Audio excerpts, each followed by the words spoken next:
Bonsoir mes frères et sœurs. Bienvenue dans notre rubrique dénommée l'inhérence de la Bible.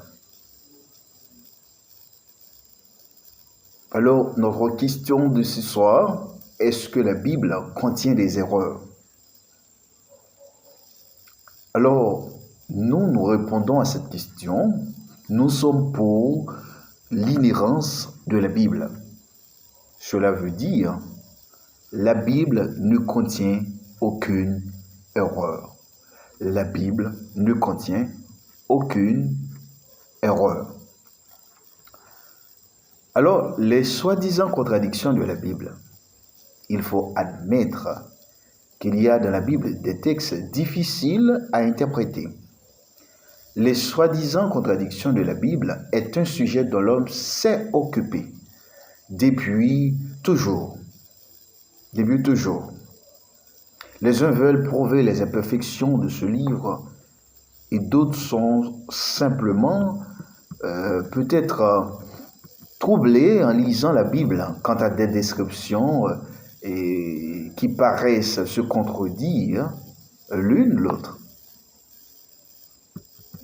Alors, il faut vous rappeler, déjà dans l'Antiquité, il y a eu des gens qui se sont attelés à la tâche de relever les fautes de la Bible. Et cette recherche n'a pas cessé jusqu'à aujourd'hui. Les critiques, l'Internet comporte d'innombrables pages sur les contradictions qu'il y aurait dans la Bible. Jusqu'à aujourd'hui, la recherche des contradictions dans la Bible est un outil de méthode historico-critique de l'exposition de la Bible. Alors, cependant, mes frères et sœurs, il faut rappeler cela. Des déclarations différentes ne sont pas forcément contradictoires. Une déclaration différente de l'autre n'est pas forcément contradictoire. Alors, ces déclarations peuvent se compléter ou fournir un éclairage d'un sujet sous différents angles. Oui, elles peuvent se compléter ou fournir un éclairage ou des éclairages d'un sujet sous différents angles. C'est ce que confirment les réponses qui seront données dans notre émission, dans notre rubrique. Alors, nous faisons face à des affirmations courantes trouvées sur Internet ou trouvées dans les organes des critiques, alors, ou publiées dans des livres à propos de ce que les gens appellent erreurs ou des fautes, des contradictions que contient la Bible. Les catégories sont nombreuses. Les unes sont rassemblées comme étant des fautes de calcul et d'autres des fautes de dénombrement, des fautes scientifiques, des fautes historiques et des contradictions internes. Alors, notre émission traite tout cela. Naturellement, dans certains cas, les auteurs donnent plusieurs réponses. Les critiques posent aussi plusieurs questions, mais les auteurs, ceux qui défendent la Bible, donnent plusieurs réponses possibles. Ne sache pas ce qui s'est exactement passé. Personne n'était présent en ce temps-là. Parfois, plusieurs réponses sont possibles.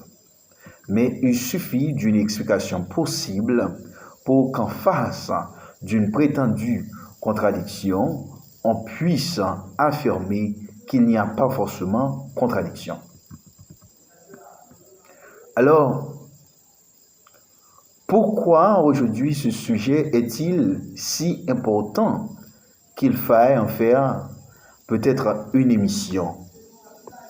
Aujourd'hui, la Bible est de plus en plus considérée comme un livre d'origine humaine. On y voit le témoignage des croyants antiques, mais rien de plus. Pourtant, Paul écrit, et c'est pourquoi aussi nous rendons sans cesse grâce à Dieu de ce que, ayant reçu de nous la parole de la prédication qui est de Dieu, vous avez accepté non la parole des hommes, mais ainsi qu'elle est véritablement la parole de Dieu, laquelle aussi opère en vous qui croyez. Dans 1 Thessaloniciens 2, verset 13, le principe posé ici ne vaut pas seulement pour la parole et les écrits de l'apôtre Paul, mais pour les 66 livres de la Sainte Écriture, la Bible, entre parenthèses. Alors, les données des chiffres dans l'Ancien Testament suscitent quelques grandes difficultés. Et c'est vrai.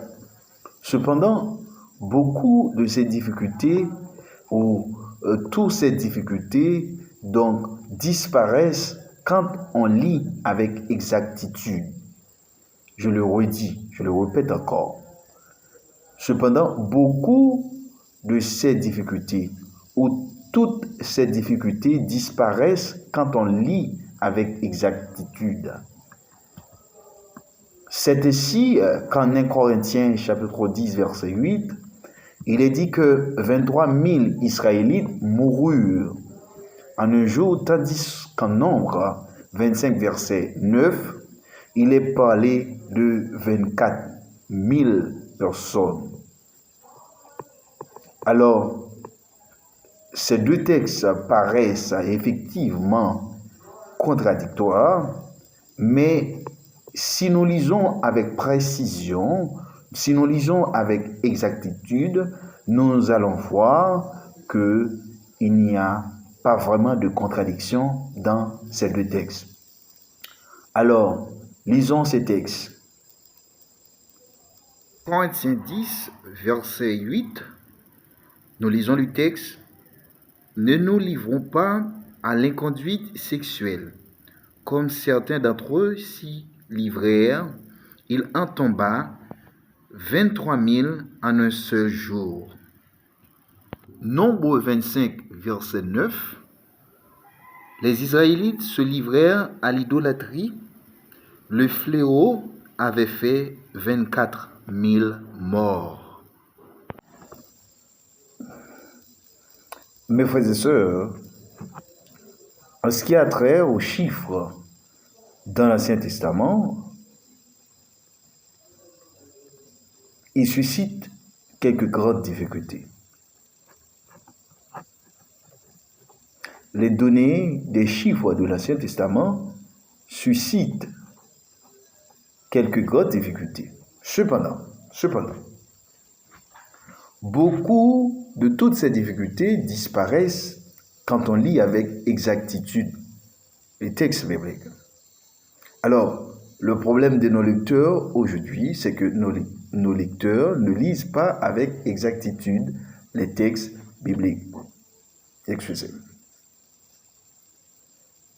Donc, il est vraiment, frères et sœurs, il y a une prétendue contradiction entre ces deux textes. 1 Corinthiens chapitre 10, verset 8, et Nombre chapitre 25, verset 9. Alors, honnêtement, ces deux textes parlent de même fait. Ces deux textes parlent de même fait. Tandis que l'un de ces textes donne un nombre et l'autre donne un nombre différent de l'autre nombre. En Corinthiens chapitre 10, verset 8, répète un fait qui s'est passé en Israël, que mentionne Nombre, un livre écrit par Moïse.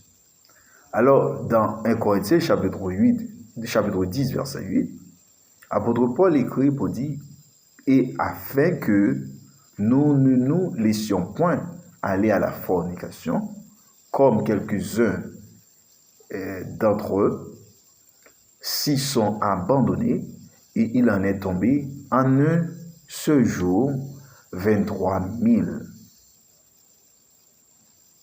Le texte dit en un seul jour. 23 000 sont tombés. Tandis qu'en Nombre 25, verset 9,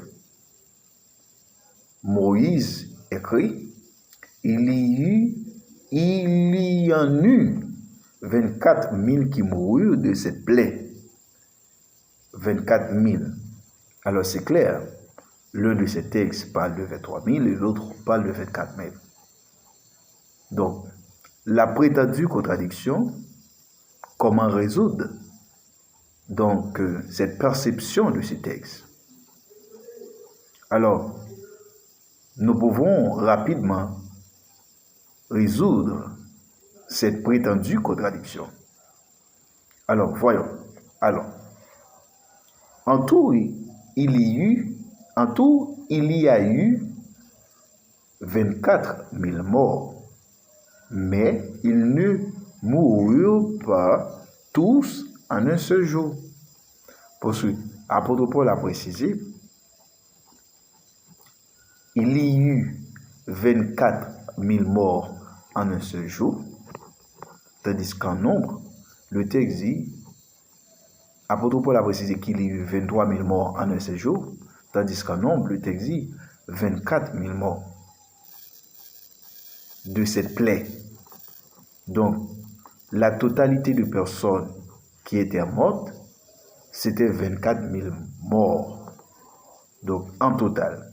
Mais en un seul jour, il y en eut 23 000 en un seul jour. Cela veut dire, ils ne mourent pas tous en un seul jour, c'est 24 000 morts. Ces 24 000 morts, dans le texte Nombre, ne mourent pas tous en un seul jour, mais il y eut 23 000 morts en un seul jour et 100 morts dans les autres jours. Merci beaucoup de m'être voilà. Donc, pour une nouvelle émission, pour une nouvelle rubrique, pour une nouvelle discussion dans ce qui a trait au texte soi-disant contradictoire selon certains critiques. Merci beaucoup. C'était Elancy Mackenzie